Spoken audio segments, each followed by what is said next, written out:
Somebody on my IG asked me, what is it that drives me? Like, where does my motivation come from? Who motivates me? What do I listen to? What do I read?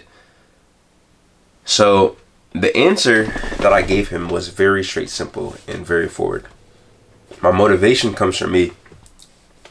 Back in 2016, 4 years ago, I just had a revelation and a reflection. I pondered and I reflected on all the times in high school from 2008 to 2012, and then college from 2012 through 2016 that I wasted time as a track and field athlete. I always gave myself scenarios so I could always have a fallback. I could always give myself an excuse and not feel accountable for my lack of action. I'll tell myself consistently, today's the day I'm going to work out. 4:30 a.m. every single day before school, I'm going to run because that's what all the great ones do. I never got up once.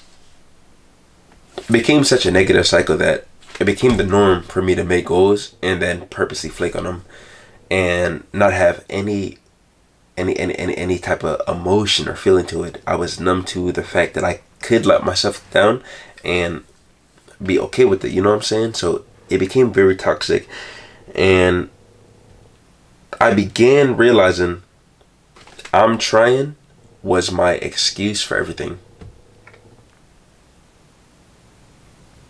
I would try so many things and I know I was going to fail because I could say I was doing 50% effort. I had great genes. My father was a former Jamaican runner, so he did a 400, 800, sponsored by Jamaica, came over for a scholarship to America, the whole nine. So it's in my blood. So I could always get by and do things that are of phenomenal feats of very minimal effort.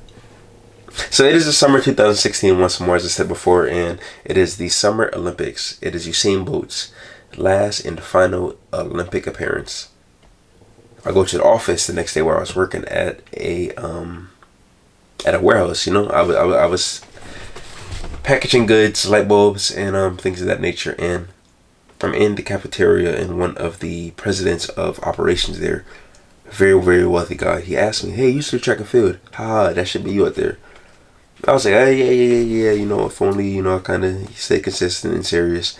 And he was like, "Oh, so what's stopping you?" I said, "You know what, you're right. I'll give it a try." He looked me dead in my eyes and he said, "If you're gonna try, don't even start. It's either you do or you don't. Trying is basically for pussies." That is how I translated what he told me. Is trying only is for pussies. And it hit me for all this 8 years that I spent basically being a pussy. That following day at 4:30, so much anxiety, so much anxiousness because I'm so used to just trying that I had now the idea, if I try and I fail, what is going to be the purpose? What would be the point? But still, I had enough courage and faith, and I actually devoted myself to just praying. So I started praying for strength and just actually tapping into the spiritual side of my my inner being, you know, and really connecting to my divinity side. So I started crying profusely because I'm like, all this time I've wasted, all this greatness I put on hold, this is the last time I will let the Creator down, because how He created me was for a bigger purpose. I got off of social media, began waking up every single morning at 4:30, no matter what, because my vision was so much bigger than myself. I saw myself as insignificant and only being a vessel on a ship of God. You know what I'm saying? God was the waters. He was going to be the one taking the ship, which was me, to where I needed to go. So I just subdued and I submitted myself to His will. And I trained every single day through the rest of the summer, through the rest of the fall, through the rest of the winter. I'm talking about running when it is below zero, negative 11 degrees. And I ran every single day. And I became so fixated and possessed almost with getting better that who could really tell me what I can and cannot do?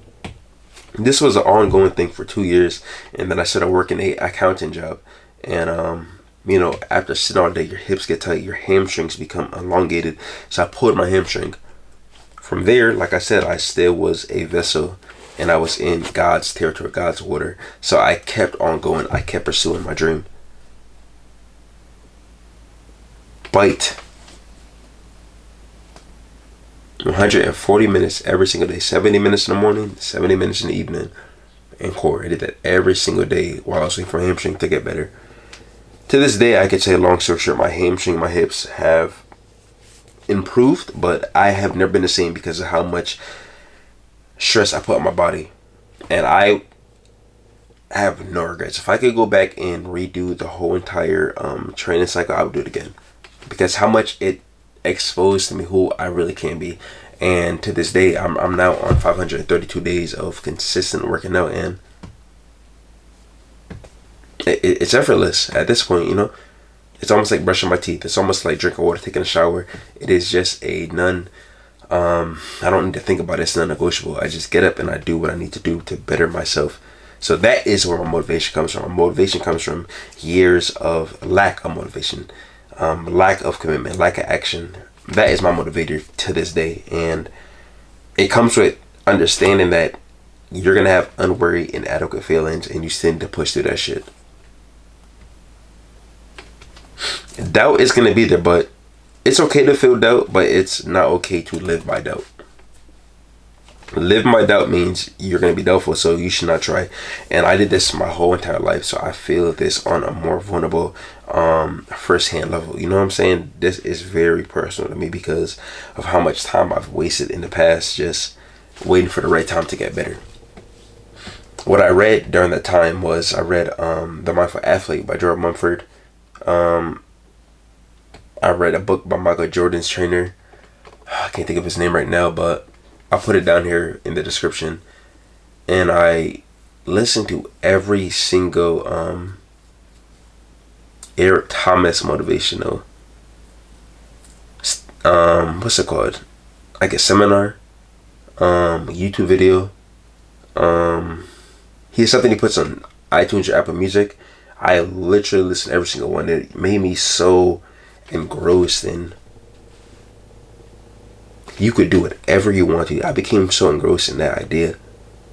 I became so fixated on who is going to be the one to stop me from doing what I want to do. I'm great for a reason. And to this day, I still feel, I guess, there's slight resentment. So maybe that could be the motivating factor because one thing was taken. So I need to try to fill that void with something else. So the biggest motivator for you and